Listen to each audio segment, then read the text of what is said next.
Back here on the Meat Speak podcast, coming to you from the sunny shores of Amelia Island in Florida. And sitting across from me is the Director of Food and Nutritional Services, I believe.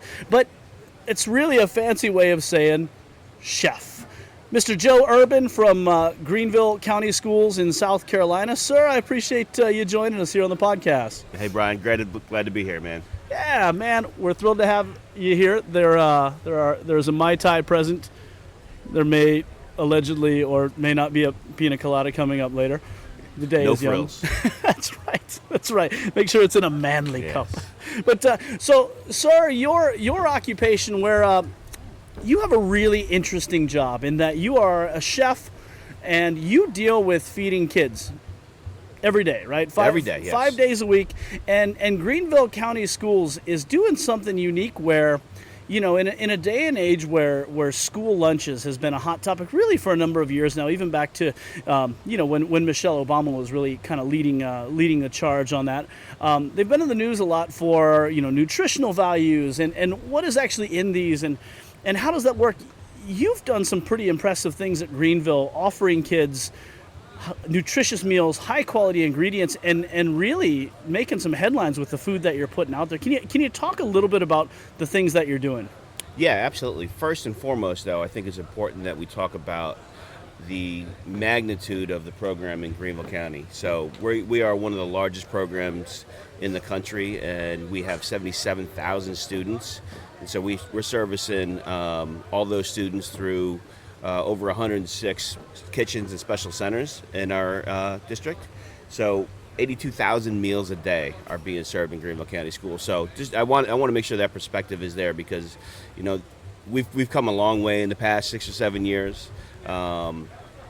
Important to know that a ship of that size took a long way to get to where we are today. It was 1,000 little incremental steps to get where we were. But Greenville County Schools, we're serving a tremendous amount of meals a day. We have a focus on high-quality foods, one of those being certified Angus beef. Some of the things we're doing in Greenville County Schools, you talked about Michelle Obama and the influence she had on the school lunch program, and that's really kind of when I came into this program, is right around that same time. We knew a change was coming prior to that, a year before that. We knew something was going to happen. We knew there was going to be some change in the nutritional contents of school meals. Rightly so. They were pretty much outdated back from the 80s. So we knew something was going to come, and we knew we wanted to be better. Like I said, it was right when I got there and a couple other people got there. And lots of us had chef backgrounds, and we knew this was an opportunity for us to really transform school food. So before those nutritional regulations took place back in 2010, we had made some steps to go ahead and improve the quality of our food. We started removing a lot of the highly processed stuff that we were serving, replacing canned fruit with fresh fruit, and removing processed chicken patties and using whole muscle chicken patties, and getting rid of some of the pre-cooked products that we were using. And we started teaching our people how to cook again. And so that was the biggest challenge for us, was taking a ginormous team. We have 750 employees in our program. So taking them to a point where they can go from really a heat and eat kind of program, which most of the school districts are back then, and still many of them are today, to a more of a scratch and a speed scratch program. Excellent. So when you look at the size and the scope of what you're doing on a daily basis, can you talk a little bit about your personal background? Because it almost sounds like it's an amalgam of somebody with experience running banquets and resort properties, and also somebody who you're being tasked with kind of pushing the envelope and having to think about things a little differently that a lot of times you're able to do in a smaller operation. I mean, talk about your path. Okay, so my path is unlike a lot of directors in school food programs. I grew up starting at the age of 11 and 13, working in family-owned restaurants. Worked my way through high school, working in restaurants, managed national franchise while I was going to college. And, after I left college, I was able to move down here to sunny Florida, which I miss after being here for this day. And I opened a diner and ran that diner for 15 years and franchised a few of them. So, my whole life, I got over 35 years in the food service business. So, when I left the restaurant business and accidentally fell into the school food business, there was a tremendous opportunity for us to bring some of those best practices that we use in the restaurant world into the school food world. And, some of those things are what were able to help us transform. Outstanding. Talk about, I guess, those first couple weeks, those first couple months on the job doing what you're doing now. I mean, was it a thing where you kind of came in and you quickly realized, we need to do better, we can do better? Or did it take a little bit of time to figure out how the systems worked and why they worked and really an adjustment period from there? A little bit of both. For sure when I got in here, I realized we could do better. Coming from a point where, serving high quality food and retaining customers was an important aspect of what we did every day, to serving, things that maybe we weren't as proud of, that was definitely immediate. However, there's a tremendous amount of federal regulations and bureaucracies involved in school food programs. So I had to learn how to navigate that. So fortunate for me, I had a few people that helped me along that path who'd been here a little bit longer than me. One of them who's still a real good dear friend of mine, and helped me navigate some of these regulations. So, for the first and foremost, things needed to change, because of the size and scope of our organization. It couldn't change overnight. You can't turn the Titanic 180 degrees immediately. It takes a little bit of time to get it there. So we looked at low-hanging fruit, man. We said, where can we make the biggest impact and improve the quality of our programs from day one? And that's what we focused on. Outstanding. The reason that obviously our paths have crossed are, one of the things that you serve in schools is your beef. Your beef is certified Angus beef, which is one of those things, and it's not something that we ever apologize for. It is, although it is scientifically very, very consistent and high quality, there's also a price that you pay for that. And when you look at how school lunches are paid for and funded and things like that, can you talk about how were you able to balance offering something that, that is a more consistent, better quality product into something where it seems like schools are always being pushed to keep prices where they should be? Yeah, so that answer is probably a lot longer than we have here today, because it's 1,000 different things that go into it. I mean, you talk about the procurement process from when you start. You could talk about the use of highly processed heat and eat serve products versus, going to a scratch-made process. So one of the things I looked at when we were really changing our school food program was item by item, looking at how I can improve. And, and eventually I got to all the beef products. And before then, we had been serving a lot of USDA government provided beef. We've been using a lot of regular, normal K-12 kind of beef products that are super highly processed, pre-cooked, lots and lots of ingredients. Everybody has a different definition of what clean is, but by no definition were any of these products clean. There's a cost associated with those products as well. When you pay people to process things, when you use federal government entitlement money to then send things on to a processor to further process that, there's a dollar amount associated with that. So the first certified Angus beef item that I put on my menu was our burger. Our quarter-pound burger that we serve every day in middle and high schools, that we serve once every 3 weeks in elementary schools. So I did some cost analysis of what we were paying for this government-provided 28 ingredient, highly processed, pre-cooked product versus this 3 or 4 ingredient certified Angus beef quarter-pound patty that I buy that's raw. There's like a 4-cent difference in that. Yeah. And so the reality is, if you can really utilize scratch and speed scratch cooking, there's more opportunities in our programs to use high quality ingredients like certified Angus beef than most people think. Excellent. What are some of the, you said you started the burger, but I follow you on social. I mean, I've seen everything from short ribs to kind of you name it in there. I mean, what are some of the other things that you've been able to use? Yeah. So at this point, we are the first and only school district in the nation to be licensed to serve certified Angus beef in our program. So that means 100% of our offerings are certified Angus beef. And at any given time on every day, there is at least one certified Angus beef product on our menu. Today we have a certified Angus prime rib grilled cheese sandwich that goes with a tomato soup on our menu. We pair that up with a regular grilled cheese sandwich and tomato soup. So our kids have options, in our middle and high schools, they have 7 to 9 different options every day. And so one of your questions before was, how do we afford to do what we do? Proper menu mix, just like we use in our restaurant, is essential for us to be able to menu high quality ingredients like certified Angus beef. So I pair that certified Angus beef grilled cheese sandwich up right next to a regular grilled cheese sandwich. Obviously there's a tremendous difference in cost between those two. They are selected about 50-50, so that brings my average check down to 50% for both of them. So it gets us where we need to be. Yeah, it's just like running a restaurant. It's exactly like running a restaurant. So certified Angus beef prime rib grilled cheese sandwiches is one thing. You mentioned the short rib sliders. We do that. That's a big hit. We've done Philly cheesesteaks. All these are certified Angus beef. We've done bulgogi cheesesteaks. I'm sorry. We do tacos, nachos, enchiladas. We do shepherd's pie. We do scratch-made meatloaf. Just a variety of things. We probably got, at this point, maybe 23 different certified Angus beef recipes on our menu. And I assume I know the answer to this, but what's the feedback? I guess it's a two-sided question. I guess what's the general feedback been from the kids? And two, have you been at this for so long doing this that do the kids realize what you're doing and how special it is? I think some of the younger kids, which is, I really, really love this fact that at this point, this is all they know, school food. So imagine that. We talked before about nationally how school food just kind of sucks in a lot of places, and how hopefully, what we're doing is going to transform into some change in some other districts. For some of our youngest students, this is all they've ever known. And for me, that's like amazing, because if I look back to 12 years ago when I got into this, all our kids knew were chicken nuggets.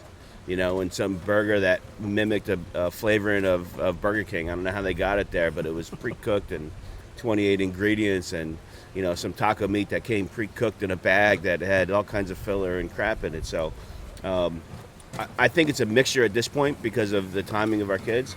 Half of them have really seen some dramatic change in their lunch program, and half of them, this is all they've ever known. And I can't wait for the day where all of our kids, this is all they ever know. That school food just, rocks, that it should be. It is what it should. Excellent. How about, has there been notice from other districts, other schools, other similar programs interested in what you're doing? Because you've gotten a lot of press over what you're doing.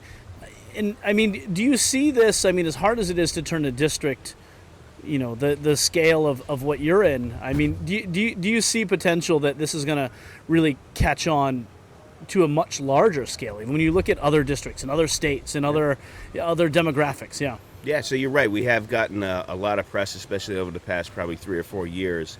And because of that, we get a lot of requests to come in, like, how the hell are you guys doing this? Give me some tips. What can we do? So we host anywhere from 12 to 20 different visits a year from school districts around the country. We've had people from Alaska, from California. We get quite a few from Texas, lots from Georgia. We've had from New York. We've had them from Illinois. We've had them come from all over the place. So I take comfort in the fact that there are people out there who are trying to push.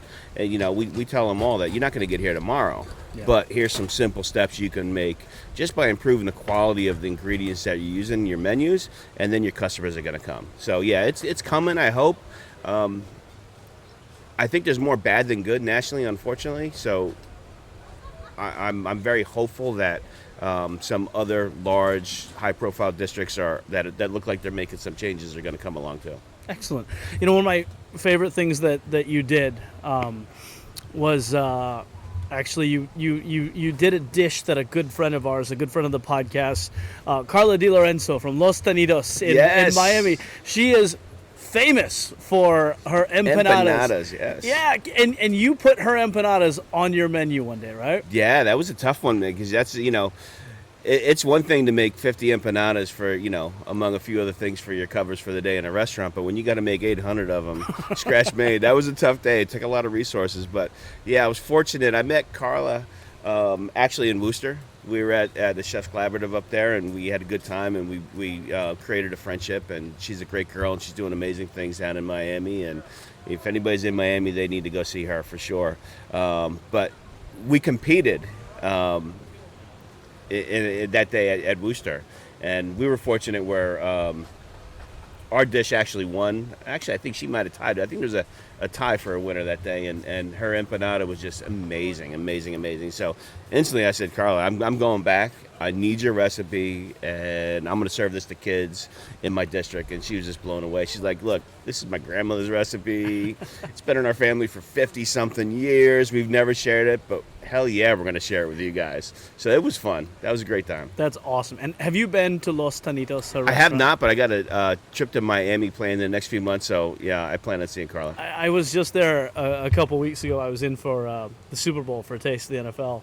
And I, of course, made the trek to Los Tanitos. And there's an entire bakery case in this restaurant that is nothing but empanadas. And it's every empanada that you can possibly think of. And so, of course, you get your steak, your eggs, and you have to participate in an empanada while you're there. Yeah, it was tough to do her justice because her empanadas look like, perfection. We're trying to bang out hundreds of them, and we're trying like hell to make them look beautiful like her. They tasted great. Yeah. Hers were a little prettier than ours. Well, it is. It's almost like a bit of artwork with the I don't know what you call it, the spiral work along the seam. I mean, yeah, they're as pretty as they are good. One of the things that you do, and I apologize, perhaps I'm speaking from a position of ignorance, but as somebody who leads a school food program, you have a lot of close personal friends in the restaurant industry, and I don't know that that's always the case everywhere. But how has that? And actually, one of our friends is on his way down here, Anthony DiBernardo, who you can hear in another podcast. If you happen to finish this one and you want to keep diving, is on his way down, is one among them. And I guess, what does or how is that?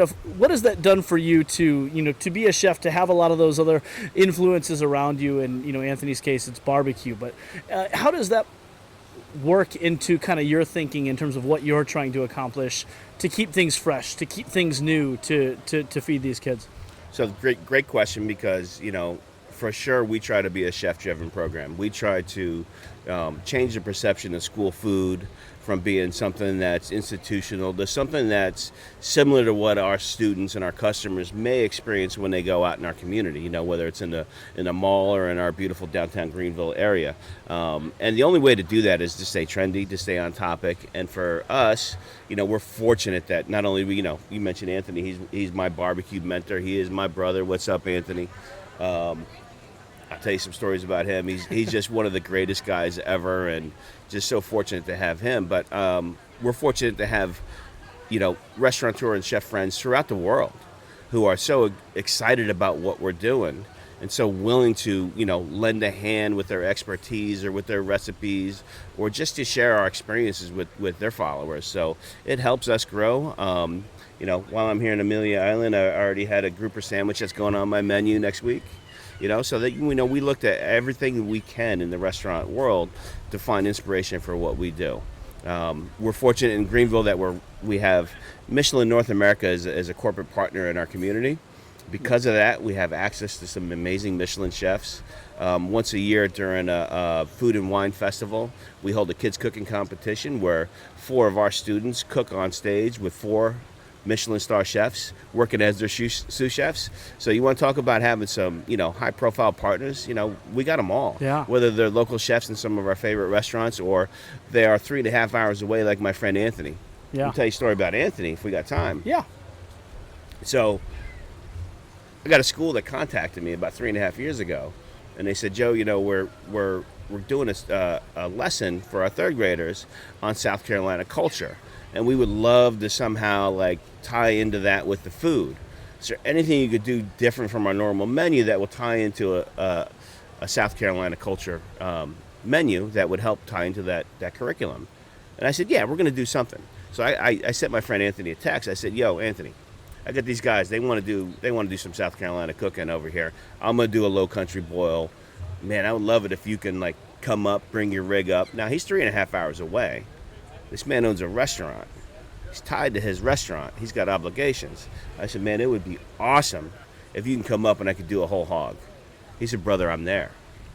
And that man left his restaurant for 2 days, drove up, cooked a whole hog overnight in the middle of once in a lifetime hailstorm in Greenville. And the next day, my kids had whole hog and low country boil to support their classroom curriculum. That's the value of school districts really finding some chef partners. Yeah, that's fantastic. Did you have the we talk a lot about barbecue regionality. Did you have like the mustard based or vinegar based sauce with it as well? We did. Yeah. That's glorious. That's glorious. As you look, a good chunk of the folks who would tune into this or subscribe to this are people who are in the industry, and a good number of them are people who would sell in the industry. And I know you have a good, close working relationship with the guys over at Cisco Columbia, and I know a lot of times it seems like I don't know that folks like that necessarily always go and knock on the doors of schools, because I don't know that they necessarily see it as an avenue that they could possibly sell product into. So I guess if you have a message to some of those folks, if they knock on a door, would you imagine there is going to be somebody who probably wants to hear what they have to say inside of most public schools? I don't know about most public schools, but like we talked about before, about some more progressive schools starting to learning from what we're doing here in Greenville, and wanting to really move the needle forward with quality school food. There are huge opportunities. However, you can't just come into a school district and say, hey, I got this $3.80 a pound whatever for you that you need to incorporate into your menu. For us, when we first started this program, we couldn't do that.